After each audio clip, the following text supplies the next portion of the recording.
Berikutnya ini mencari tinggi dan jarak maksimum ya. Misalkan suatu benda dilempar menempuh gerak parabola. Ada dua titik ekstrim yang dapat dicapai oleh gerak parabola, yaitu pertama titik tertinggi, kedua adalah titik terjauh. Titik tertinggi yang dapat dicapai itu disimbolkan dengan H. Ya. Ini bisa dicari dengan rumus H sama dengan V0 kali sin V0 kuadrat kali sin kuadrat alfa per 2G. Ya, alfa adalah sudut elevasi, V0 adalah kecepatan awal.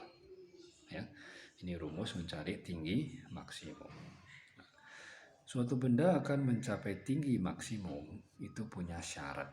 Ya, syaratnya apa? Syaratnya adalah Vy-nya sama dengan 0. Ya. Ingat, benda selama bergerak dia punya dua kecepatan, ya, ada Vx, ada Vy.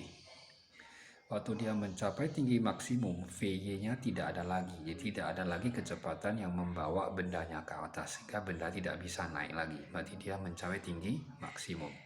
Tetapi di sini dia masih punya kecepatan pada arah horizontal, yaitu Vx. Jadi benda di tinggi maksimum dia masih punya Vx, tetapi Vy-nya 0. Ya, ini adalah syarat benda mencapai tinggi maksimum. Ya. Dengan mensubstitusikan ini Vy 0 ke persamaan ini Vy 0, maka bisa didapatkan T, waktu mencapai tinggi maksimum.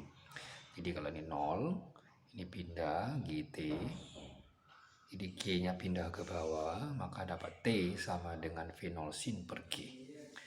Jadi waktu untuk mencapai tinggi maksimum disebut dengan TH, itu dirumuskan dengan V0 kali sin alfa per G. Ini waktu mencapai tinggi maksimum. Ini tinggi maksimumnya, ini waktunya, ini syaratnya. Ya. Kemudian benda setelah dia melewati tinggi maksimum, dia akan jatuh kembali ke tanah. Ya, ini adalah jarak benda mendarat. Ya, jarak benda mendarat ini disebut juga dengan jangkauan atau jarak terjauh. Ya, disimbolkan dengan R. Ya, range, jangkauan. Untuk mencari jarak terjauhnya ini bisa dicari dengan rumus R sama dengan V0 kuadrat kali sin 2 alfa per G. Ya. Nah, itu R. Apa syaratnya?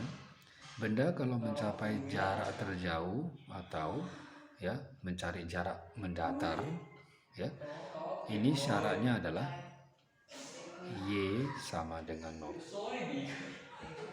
Ya. Nah, jadi benda kalau dia mencapai jarak terjauh berarti kembali ke tanah. Berarti ketinggiannya sama dengan ketinggian semula. Berarti Y sama dengan 0. Ini syarat benda mencapai jarak terjauh. Ya. Jika ditanya waktu mencapai jarak terjauh berapa? Ya. Waktu dari sini sampai kemari, ya, waktu mencapai jarak terjauh atau kadang disebut dengan lamanya benda di udara, ya, lama benda di udara. Nah, di sini parabola bersifat simetris, ya. Waktu naik dengan waktu turun sama. Jadi kalau waktu naik ke atas adalah ini, maka waktu turun ke bawah akan sama juga ini. Berarti lamanya benda di udara dari mulai dia naik sampai kembali ke tanah adalah sama dengan 2 kali ini. Ya. Jadi waktu untuk mencapai jarak terjauh atau kembali ke tanah adalah sama dengan 2 kali waktu mencapai tinggi maksimum atau 2 kali V0 sin alfa per G. Ya, itu namanya TF, ya, waktu mencapai jarak terjauh.